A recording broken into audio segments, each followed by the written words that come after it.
Hello hi నమస్తే. బాగున్నారా? నేను బాగున్నాను. మీ అందరు బాగుండాలని మనస్ఫూర్తిగా కోరుకుంటున్నాను. ఒక మంచి లైన్ చదివానండి నిన్న బుక్ చదువుతుంటే, భలే నచ్చింది. ఆ లైన్ మీకు కూడా చెప్పాలనిపించింది. మనం ఎవరితోనైనా మాట్లాడేటప్పుడు నెక్స్ట్ ఇంకా మనం ఎప్పుడు ఈ వ్యక్తిని కలవము అనే ఉద్దేశంతో మాట్లాడాలట. అంటే మేబీ ఇదే మన లాస్ట్ మీటింగ్ ఏమో అనే ఉద్దేశంతో మాట్లాడాలట. అంటే లైఫ్ చాలా అన్సర్టెన్ కదా, అందుకని చెప్పి ఏ వ్యక్తితో మాట్లాడినా ఇదే మన లాస్ట్ మీటింగ్ అని మాట్లాడితే ఆ మాట్లాడే ఎఫెక్షన్ కానీ ఆ ఆప్యాయత కానీ అది వేరే లెవెల్లో ఉంటుందట. బాగా అనిపించింది, ట్రై చేసి చూడండి. సరే, ఇవన్నీ ఓకే. ఒక మంచి స్టోరీ తీసుకొచ్చా. మంచి స్టోరీ అని ఎందుకు అంటున్నానంటే, యాజ్ యూజువల్ నేను తెచ్చే మంచి స్టోరీసే ఉంటాయి, మీ అందరికీ నచ్చుతాయి, మీ అందరు షేర్ చేస్తారు కాబట్టి. సరే, ఇంకా ముచ్చట్లొద్దు, మీ టైం చాలా వాల్యుబుల్ కాబట్టి స్టోరీ చెప్పేస్తా. అనగనగా ఒక ఊళ్ళో, ఇది ఒక రియల్ లైఫ్ స్టోరీ అంట, ఎక్కడో చదివా నేను. ఒక ఫ్యామిలీ, ఒక నార్మల్ ఫ్యామిలీ, ఒక బాబు, చిన్న బాబు, వైఫ్ అండ్ హస్బెండ్ కార్లో వేరే ఊరికి వెళ్తూ ఉంటారనమాట. వాళ్ళ ఫ్యామిలీ మెంబర్స్ వాళ్ళ ఇంట్లో ఒక ఫంక్షన్ అయితే, ఒక చిన్న పాప బర్త్డే అయితే దానికి వెళ్తూ ఉంటారు. ఈ బాబు ఇంకా బుడ్డోడు అనమాట, చాలా బుజ్జోడు. అయితే వెళ్తుంటే దారిలో ఒక చోట ఈ వాటర్ మిలన్ పుచ్చకాయలు ఉంటాయి కదా, తర్బూజ్ రోడ్ పక్కన కనిపిస్తాయి అనమాట. ఈ బుజ్జి పిల్లాడు నాకు కావాలని మారం చేస్తాడనమాట. సరే చూసి రోడ్ సైడ్ కి కార్ ఆపుతారు.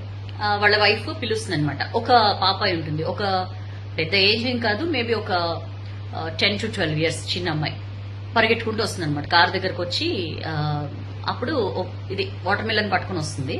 ఎంతమ్మా అని అడుగుతుంది వైఫ్. ఆ కప్పులు ఉంటారు కదా, వైఫ్ అడిగితే చెప్తుంది అనమాట. 50 రూపీస్ అంటుంది. అంటే కాయ 50 రూపీస్ అంటే ఆమె, అమ్మో 50 రూపీస్ ఏంటి, 30 రూపీస్ ఇవ్వు అంటే, భలే ఉన్నారమ్మా 30 రూపీస్కి ఎట్లా ఇవ్వగలుగుతా నేను అని చెప్పి అంటుంది. అంటే సరేలే ఆమె అంటుంది, ఆ పాప అంటుంది అనమాట, 45 రూపీస్ చేసుకోండి మేడం, 50 కాదులే 45కి ఇస్తానంటుంది. అంటే 45 ఎట్లా, నువ్వు మరీ అసలు ఏం తగ్గించట్లేదు అది ఇది అంటే, ఈ లోపల వెనకాల బాబు ఉంటాడు. వెనకాల ఆ బుజ్జిగాడు ఇట్లా చూసి నవ్వుతుంటాడు అనమాట.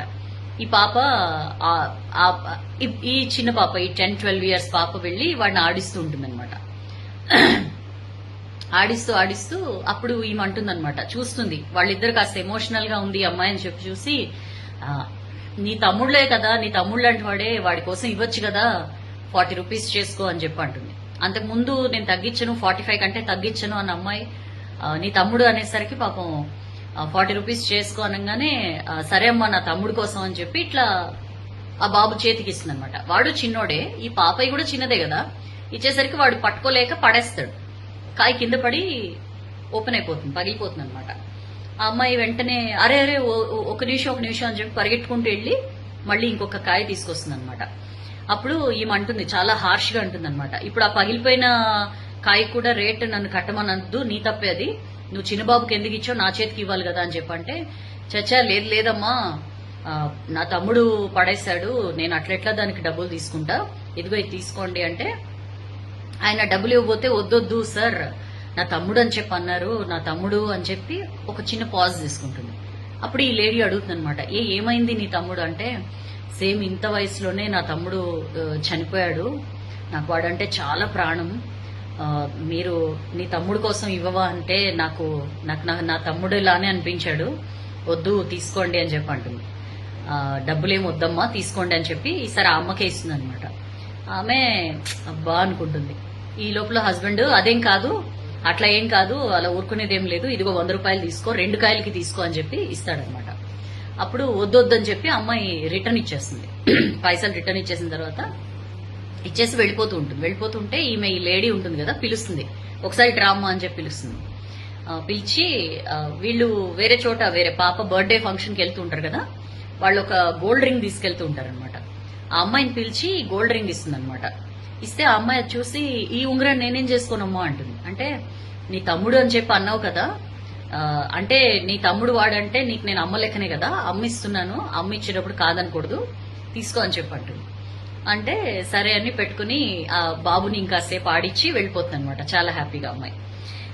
సరే వీళ్ళు మళ్ళీ కార్ రీస్టార్ట్ చేసి వెళ్తుంటే ఆ హస్బెండ్ కి నవ్వుతూ ఉంటాడనమాట. నువ్వు 5 రూపాయలు 10 రూపాయలకి బేరం ఆడుతున్నావు, అలాంటిది ఒక గోల్డ్ రింగ్ ఇచ్చేసావే అమ్మాయికి అని చెప్పంటే, అంతకు ముందు ఆ అమ్మాయి ఎందుకు డబ్బులు ఎందుకు తీసుకోవంటే ఆ అమ్మాయి ఒక మాట అంటుందన్నమాట. నా తమ్ముడు అని చెప్పి అన్నారు, ఇట్లా అనుబంధాల్లో లాభ నష్టాలు చూసుకోకూడదమ్మా అంటుంది. ఆ మాట ఈమెకు స్ట్రైక్ అవుతుంది అనమాట.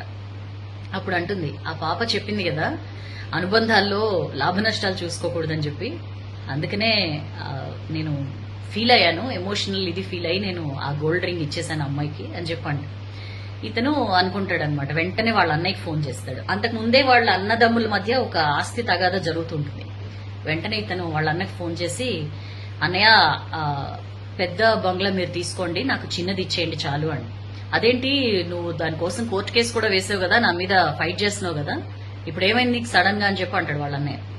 అంటే ఇతను అంటాడు, లేదన్నయ్య రిలేషన్స్ లో అనుబంధాల్లో లాభ నష్టాలు చూసుకోకూడదు, నాకు ఆ పెద్ద బంగ్లా కంటే మీతో అనుబంధం చాలా ఇంపార్టెంట్ అని చెప్పంటే పాపం అన్నయ్యకి అవతల కొంచెం కళ్ళు చెమరుస్తాయి అనమాట. సర్లే నువ్వైతే ముందు ఇంటికి రా, వైఫ్ ని బాబుని తీసుకుని ఇంటికి రా, మనం కలిసి కూర్చుని మాట్లాడుకుందాంలే, సెటరేట్ చేసుకుందాంలే అని చెప్పి పిలుస్తాడు. అంతకు ముందే చాలా కాలంగా మాటలు ఉండవు వాళ్ళ మధ్య. సో చిన్న స్టోరీ, చిన్న ఇన్సిడెంట్, ఒక చిన్న మాట ఎంత చేంజ్ తీసుకొచ్చిందో. మనం కూడా చాలా సార్లు అది ఫ్రెండ్షిప్ అయినా ఇంకా వేరే రిలేషన్షిప్ అయినా ఈ లాభ నష్టం, ఇట్లా వీళ్లతో ఇలా ఉంటే నాకేంటి లాభం, పెద్దల వీళ్లతో ఏం కాంటాక్ట్ చేయకపోయినా లేకపోతే వీళ్ళతో రిలేషన్షిప్ మెయింటైన్ చేయకపోయినా మనకు వచ్చే నష్టమేం లేదులే, ఇట్లా అయిపోయిందండి. చాలా మెకానికల్ గా అయిపోయాం మనం. బట్ మనం ఏదైనా ఒక రిలేషన్షిప్, ఒక అనుబంధం ఏర్పరచుకున్నప్పుడు ఇందులో లాభం ఏంటి నష్టం ఏంటి అని ఎప్పుడూ ఆలోచించకూడదు. చాలా సెల్ఫ్లెస్ గా ఉండడానికి ట్రై చేయండి. అప్పుడే ఆ అనుబంధానికి సంబంధించిన వాల్యూ మీకు తెలుస్తుంది, దాన్ని కరెక్ట్ గా ఎంజాయ్ చేయగలుగుతారు. చాలా చిన్న స్టోరీలో మంచి గొప్ప వాల్యూ ఉంది. నాకైతే బాగా నచ్చింది. మనందరికీ కూడా ఖచ్చితంగా ఇది కనెక్ట్ అవుతుంది అనుకుంటున్నాను. మీకు కూడా నచ్చితే షేర్ చేయండి. ఒకవేళ మీకు నచ్చకపోయినా షేర్ చేయండి. మీ ఫ్రెండ్స్ లిస్ట్ లో ఎవరికైనా ఈ స్టోరీ నచ్చొచ్చు. సో ఎప్పుడు చెప్పేదే, నచ్చితే లైక్ చేయండి, బాగా నచ్చితే షేర్ చేయండి. షేర్ చేయడం ఎందుకంటే మనం నేర్చుకున్న మంచి 10 మందికి పంచితే మంచిని సొసైటీలో పెంచిన వాళ్ళం అవుతాం మనం. సో నెక్స్ట్ స్టోరీ కోసం వెయిట్ చేయండి. లాస్ట్ వీడియోలో సౌజన్య అలా అయిపోయావేంటి, సౌజన్య అదేంటి అలా ఉన్నావు చాలా మంది తమ బాధని వెలిబుచ్చారు. ఏమీ కాలేదండి, కొంచెం సిక్ అయిన మాట వాస్తవమే. బట్ అగైన్ ఇది నా ప్రొఫెషనల్ లుక్. అది ఇంట్లో ఉన్నప్పుడు నేను ఆ రోజు పూజ అది చేసుకుని వీడియో చేశాను. సో కాస్త డిఫరెన్స్ ఉంటది కాబట్టి సౌజన్య అంటే ఇట్లానే టిప్ టాప్ గా కోటేసుకుని ఇలానే ఉంటుందని ఎక్స్పెక్ట్ చేయొద్దు.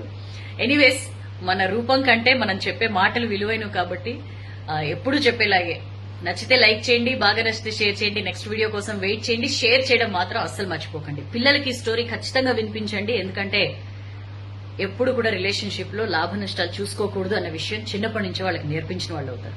నెక్స్ట్ వీడియో కలుద్దాం. This is Soujanya signing off.